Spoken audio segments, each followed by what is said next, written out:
Hello সবাইকে, আমার চ্যানেলে তোমাদেরকে আরও একবার নতুন করে অনেক অনেক অনেক ওয়েলকাম। আজকে সকালটা শুরু হলো একদম সবে আকাশে আলো ফুটছে তখন থেকে। এই যে দেখো, কুঁড়ি অবস্থায় ফুল দেখাচ্ছি কারণ সবে সবে আলো ফুটছে। আজকে সারা রাত, লাস্ট 2 রাত আমি একদম ঘুমাতে পারিনি। আর আজকে রাত্রে তো একদমই ঘুমাইনি, একটা ফোঁটাও আমি শুতে পারিনি। প্রেগনেন্সি শেষের দিকে এসে যে এতটা কষ্ট হবে আমি বুঝতে পারিনি। সহ্য হচ্ছে না, এতটা কষ্ট হচ্ছে, বুক চোখের হাল দেখে বুঝতেই পারছো। তার উপরে রাত্রে কারেন্ট চলে গেছে, তো ঘরের মধ্যে একদমই থাকতে পারছিলাম না। বেরিয়ে বাইরে হাঁটাচলা করছিলাম, তারপর কারেন্ট আসতে ঘরের মধ্যে এসে দেখলাম যে বাবু বিছানাটা পরিষ্কার করে দিয়েছে। তো আমি কিছু খাওয়া দাওয়া করে এবার একটু শুতে যাচ্ছি। ব্যাপারটা হচ্ছে, ঘুমাবো বললাম বাট ঘুমাতে পারলাম না। তার কারণ হচ্ছে রোদ উঠে গেছে বাইরে, প্লাস অনেকটাই বেলা হয়ে গেছে। তো বাইরে হাঁটাহাঁটি করছিলাম, দেখেছো 2 রাত ঘুম হয়নি বলছি। 32 উইকস, আর এখন আমার 33 উইকস চলছে, স্টার্ট হয়েছে। তো 32 উইকস থেকে আমার যে প্রবলেমগুলো হচ্ছে আমি সেগুলো তোমাদের সাথে শেয়ার করছি। তোমাদের যদি কোনো সাজেশন, ভালো লজিক্যাল সাজেশন থেকে থাকে অবশ্যই আমাকে কমেন্ট বক্সে জানাতে পারো। যে রাত্রেবেলার প্রবলেম, 2 রাত যে ঘুমাতে পারিনি।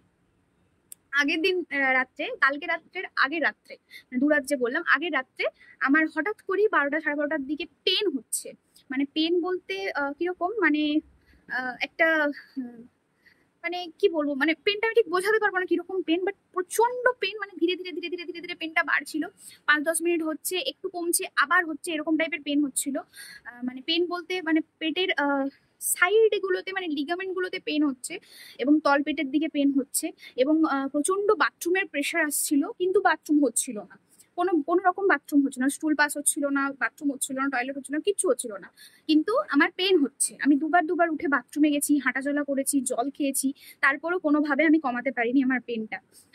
তখন রাত্রেবেলা 1টা 1:30টার দিকে যখন দেখলাম যে একদমই পেনটা কমছে না, ধীরে ধীরে বাড়ছে, তখন আমি সঙ্গে সঙ্গে ডক্টরকে কল করলাম। ডক্টর একটা ওষুধ আমাকে বলেছিলেন আগেই, সেটা আমার বাড়িতেই ছিল, তো ওটা খেতে হয়নি, শেষ অব্দি আমাকে খেতে হয়নি, কিন্তু ওটা আমার বাড়িতেই ছিল, ওটা আমি খাবো বলে ঠিকও করেছিলাম। আমি একটু অ্যাভয়েডই করি ওষুধ খাওয়াটা।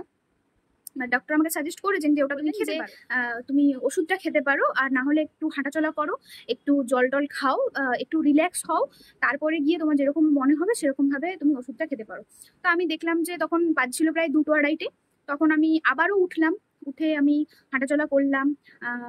তারপরে জল টল খেয়ে একটু হাঁটাচলা করার পরে একটু একটু জাস্ট রিল্যাক্স হয়ে বসলাম। একটু মানে গরমে প্রচন্ড কষ্ট হচ্ছিল, সেটাও একটা ব্যাপার। তো হওয়ার পরে 3টে সাড়ে 3টের দিকে আমার পেনটা কমে। তারপরে গিয়ে আমি একটু একটু ঘুমাতে পেরেছিলাম, মেবি ওই আধ ঘন্টা 1 ঘন্টা মতন ঘুমিয়েছিলাম। তারপর আবার আমার সেম প্রবলেম হচ্ছিল, পেন হয়নি বাট প্রবলেম। কালকে রাত্রের কথা, কালকে রাত্রে বেসিক্যালি কি হয়েছে, এক তো প্রচন্ড গরম লাগছিল, মানে কেন জানি না আমার প্রচন্ড গরম লাগছিল, এতটা গরম মানে এখন নেই। মানে অন্যান্যদের বাবুও বলছিল যে এতটা তো গরম নেই, তোর এত কেন লাগছে। মানে আমি জানি না কেন আমার লাগছিল, আমার প্রচন্ড গরম লাগছিল, আমি দাঁড় করে ঘামছিলাম, এখানে ফ্যান চলছে, কুলার চলছে, তারপরেও আমি মানে ঘেমে চুরে একাকার হয়েছিলাম, মুখ টুক লাল হয়ে যাচ্ছিল, বসতে পারছিলাম না, শুতে পারছিলাম না, কষ্ট হচ্ছিল। শেষ পর্যন্ত জানলা টানলা খুলে দেওয়া হলো, পুরো দরজা টরজা খুলে দেওয়া হলো। হওয়ার পরেও একটু সাফোকেশন কমতে আমি বসেছিলাম। খানিকক্ষণ বসে থাকার পর একটু ঠেক দিলাম, ঠেক দিয়ে খানিকক্ষণ বসলাম। মানে প্রত্যেকটা পজিশনে ওই 5-10 মিনিটের আরাম আমি পাই, তারপরে গিয়ে আমার আবার সেম কষ্ট হয়। তো কালকে রাতেও সেম জিনিস হয়েছে, সারাটা রাত আমার ওরকম করে কেটেছে। একবার উঠছি, বাথরুম যাচ্ছি, আবার এসে বসছি, নালে একটু শুচ্ছি, নালে আবার উঠছি, এরকম হচ্ছিল। আর ওই অ্যাসিডিটির প্রবলেম তো রয়েইছে। এরকম করে করে ভোর অব্দি কাটিয়ে দিলাম। ভোরবেলাতে 4টে সাড়ে 4টের দিকে আমাদের গেল কারেন্ট চলে। এমনিতেই তো কষ্ট হচ্ছিল, তার উপরে গেল কারেন্ট চলে। আমি কি করব বুঝতে পারলাম না, তখন আরো বেশি প্রবলেম হচ্ছে। তো আমি বাথরুমে গিয়ে ওই ভোর 4টে সাড়ে 4টের সময় আমি পুরো শরীরে আমি জল ঢেলেছি, মানে শাওয়ারের তলায় লিটারালি আমি গিয়ে দাঁড়িয়ে পড়েছি, যে আমার যদি একটু শান্তি হয়। আর সত্যি আমি অনেকটা রিল্যাক্স ফিল করলাম, অনেকটা রিল্যাক্স ফিল করলাম। যে রাত্রেবেলা ভোরবেলা আমি কখনোই মানে গায়ে জল দিতে চাই না, কারণ এখন ঠান্ডা লাগলে প্রচুর প্রবলেম হবে, তো সেই কারণে আমি দিতে চাই না। বাট কালকে এতটাই কষ্ট হচ্ছিল যে আমি ভোরবেলা 4টে সাড়ে 4টের সময়, মাথা ভেজাইনি বাট গায়ে হাতে পুরো শাওয়ারের তলায় গিয়ে এরকম দাঁড়িয়ে পড়েছিলাম, মাথাটা সামলে, যে মাথায় যেন জল না পড়ে, পুরো শরীরে আমার জল পড়ুক। তো এইভাবে আমি লিটারালি 5-10 মিনিট 15 মিনিট মতন আমি শাওয়ারের তলায় দাঁড়িয়ে থেকে একটু ঠান্ডা হয়ে রিল্যাক্স হয়ে তারপর বেরিয়ে এসে আমি খানিকক্ষণ বসেছিলাম। তারপরেও দেখলাম যে কারেন্ট আসছে না। বাইরের ঘরে গেলাম, বাইরের ঘরে গিয়ে দেখলাম যে হালকা হালকা আলো ফুটছে, তখন গিয়ে আমি বাইরে বেরিয়েছিলাম, তোমাদের সাথেও শেয়ার করেছি সেটা। তো এই হচ্ছে ব্যাপার। তোমরা যদি কেউ জেনে থাকো যে এই প্রবলেমগুলো সলিউশন, লজিক্যাল কোনো ঘরোয়া কোনো কোনো রকম সলিউশন যদি তোমরা জেনে থাকো, প্লিজ আমাকে বলো। আমি আজকে ডক্টরের কাছে যাচ্ছি, আমি ডক্টরকেও সেম জিনিস জিজ্ঞেস করবো যে আমি কি করলে একটু রিল্যাক্স হয়ে একটু ঘুমাতে পারবো। আমার চোখে ঘুম, মানে আমি ঘুমে দেখতে পাচ্ছি না, চোখ জুড়ে যাচ্ছে কিন্তু আমি শুতে পাচ্ছি না, মানে কষ্ট হচ্ছে। যেই চোখটা একটু বুঝছি, 2-4 সেকেন্ডের জন্য চোখটা বুঝছি, তারপরে গিয়ে এত কষ্ট হচ্ছে আমি তারপরে আর আর আমি চোখ বুজে থাকতে পারছি না, আবার আমি উঠে বসে পড়ছি, এরকম হচ্ছে লিটারেলি কষ্ট। আর কষ্টের মাঝখানেও বেবি কিক তো চলতেই থাকে, বেবি কিক দিতেই থাকে, ওর ওর থামার নাম নেই। ও যে মাঝে মাঝে ওই মুভমেন্ট পাই না এরকম হয়, কয়েক ঘন্টার জন্য, এক বেলার জন্য, দিয়ে তারপরে ওর ওর কিক লেগেই থাকে।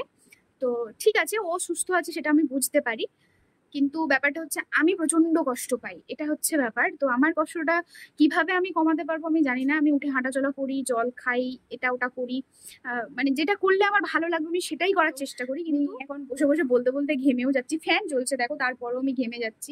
স্নান করে আসলাম, এখন রেডি হয়েছি, বাবুর জন্য ওয়েট করছি। বাবু গেছে একটু ওই বাড়ি, বাবা ডেকেছে তো বাবার কাছে গেছে, বাবার কাছ থেকে আসলে ও আমাকে নিয়ে ডক্টরের কাছে যাবে।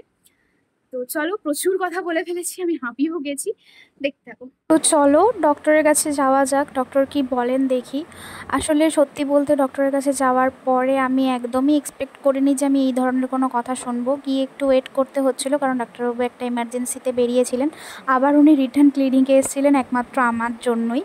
তো উনি আসার পর চেক আপ করে সমস্ত কিছু হার্টবিট টার্টবিট দেখে তারপরে উনি আমার সমস্ত কথা শুনে যেটা বললেন সেটা হচ্ছে আমার নাকি ফলস লেবার পেন হয়েছিল, সেই কারণেই 2 দিন ধরে আমার কষ্ট হচ্ছে, ঘুমাতে পারছি না এবং পেন হচ্ছে সেই কারণে। তো আমার কোনো আইডিয়া ছিল না যে আমি এরকম কোনো কথা শুনবো। বল কি বললি? না না, বল বল বল। আমি এটা এটা ছাড়বো, তোর বড্ড মানে ওই ক্যামেরা অন করলেই তুই এরকম করিস। মুখটা দেখা, একটু দেখা, একটু দেখা। তুই ক্যামেরা অন করলেই সব দিন এরকম করিস।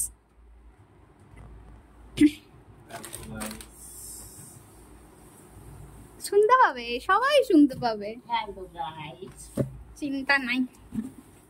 তো ইগনোর করো বাবুর কথা। তো যাই হোক, আমি যেটা বলছিলাম সেটা হচ্ছে আমি একদমই এক্সপেক্ট করিনি যে আমি এরকম কোনো কথা শুনবো। তোমাদের যদি কারোর এরকম এক্সপিরিয়েন্স হয়ে থাকে অবভিয়াসলি আমাকে কমেন্ট করে জানিও যে তোমাদের প্রেগনেন্সিতে এরকম কোনো এক্সপিরিয়েন্স হয়েছিল কি না। তো যাই হোক, আরও অনেক কথা রয়েছে, অনেক কিছু বলার রয়েছে, সেগুলো আমি নেক্সট ব্লগে তোমাদের সাথে শেয়ার করব। আজকের মতন এখানেই বাই বাই, সবাই ভালো থেকো, সুস্থ থেকো, চ্যানেলটাকে লাইক আর সাবস্ক্রাইব করে দিও, আর কমেন্ট করতে ভুলো না।